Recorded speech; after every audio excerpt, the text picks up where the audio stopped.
Comrade Sharad पाटलांसारखे विद्वानांचं सुद्धा उत्खनन जे होतं सौंदर्य शास्त्राच्या बाबतीत, ते उत्खनन सुद्धा शेवटी जाऊन पोचलं दिग्नागापर्यंत, जो बौद्धकालीन तत्ववेत्ता होता, तर्कशास्त्रज्ञ होता. शरद पाटलांच्या मते दिग्नाग हा सौंदर्य शास्त्राचा, अब्राह्मणी सौंदर्य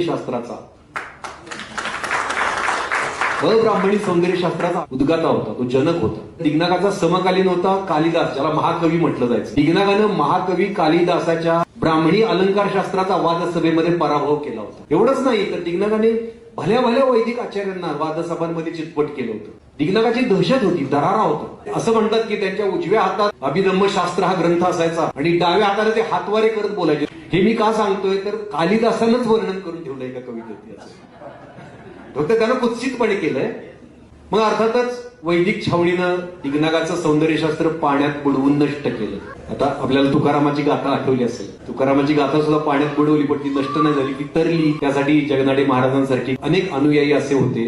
तसंच दिग्नागाचं सुद्धा सौंदर्यशास्त्र नंतर तारलं ते धर्मकीर्तीनं.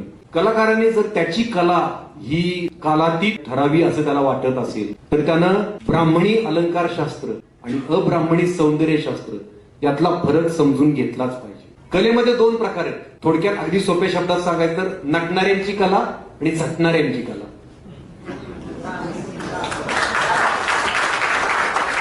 नटणं प्रासंगिक असतं, म्हणजे एखाद्या कार्यक्रमाला जाताना, लग्न समारंभात जाताना स्त्रिया नटतात, हल्ली पुरुषही नटतात, ते प्रासंगिक असतं. पण झटणं दैनंदिन असतं, रोजचं असतं. रोज आपण पोटासाठी म्हणा, स्वतःला सिद्ध करण्यासाठी झटत असतो, झगडत असतो. संघर्ष हा रोजचा आहे. झटणं हे जगण्यासाठी आहे, नटणं हे मिरवण्यासाठी आहे. नटणं म्हणजे ब्राह्मणी अलंकारशास्त्र आणि झटणं म्हणजे अब्राह्मणी सौंदर्यशास्त्र. आता आपल्याकडे दुर्दैव असं आहे की बहुजनांमधले अनेक प्रतिभावान कलाकार आहेत, पण त्यांच्या सौंदर्याच्या मोजपट्ट्या ह्या ब्राह्मणी अलंकारशास्त्राच्याच आहेत.